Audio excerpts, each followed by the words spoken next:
Sky's security and defence analyst Michael Clark joins me now. Professor Clark, great to see you as always. Let's touch on the bombing in Zaporizhzhia recently. Was that likely a direct retaliation to the issue on the Crimea bridge? Yes, it's hard to see that it isn't. It's the most immediate thing that Mr. Putin could do. They've been bombing Zaporizhzhia or lobbing missiles at Zaporizhzhia for 3 or 4 nights, and there were more last night, and they fall on civilian areas. So repairing the bridge and causing more civilian casualties is all that they can do at the moment. But Putin is under pressure. There's a lot of the Russian media is extremely angry about this, and you can see that there are reports in the Washington Post that President Biden was briefed this week on internal dissent inside the Kremlin. So he's under pressure to do something, and this is the sort of thing that he responds with, certainly in the short term. Let's touch on the attack on, or the explosion on the bridge to Crimea.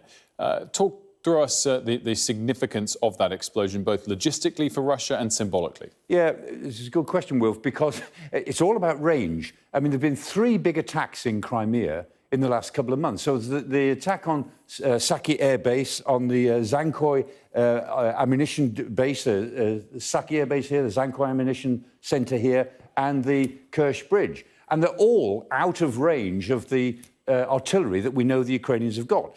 So the question is, how are they doing it? Now, obviously, there's some special forces involved here, but it's unlikely that these were all sabotaged, bringing explosives only with special forces. It seems possible that there were some missiles involved.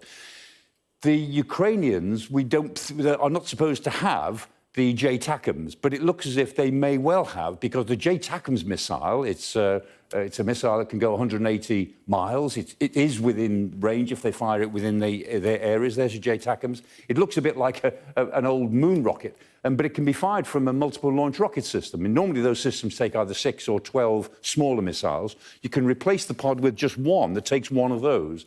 And that has the sort of warhead, a 500-pound warhead, that would do the sort of damage that we've seen in those areas of Crimea. So if we're all asking the question, how are they doing it? And they're not going to tell us because they might want to do it again. But it seems to be a mixture of sabotage and special forces and possibly JATACMS missiles, which they may have got not directly from America, but maybe from Romania and Poland or even Turkey, who America has supplied with these weapons quite recently. And so what does this mean for the weeks and months ahead? If they do have this sort of capability, does it alter what's likely to come next? Yeah, it's interesting because, I mean, these are symbolic hits, no doubt, and they complicate Russia's logistics to Kherson. But we're wondering, the analytical community out there is thinking, is this softening up Russian logistics for something else?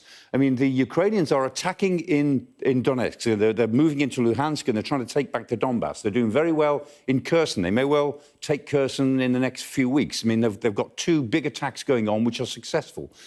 They have reserves. We know they have reserves. Something like 3 brigades worth ready to go, it seems. And how will they use them? That's the question we're all asking ourselves. Is it possible, this is just speculation, but is it possible that they might go south from Zaporizhzhia and try and open up a new corridor to Melitopol, split this land bridge in 2? If they do that before the winter, then the Russians really will be on the run as far as these operations are concerned. That doesn't end the war, but my goodness, the Ukrainians, if that were the case, would go into the winter, as it were, hugely ahead on the ground in this particular warfare situation. Professor Clark, as always, thanks so much.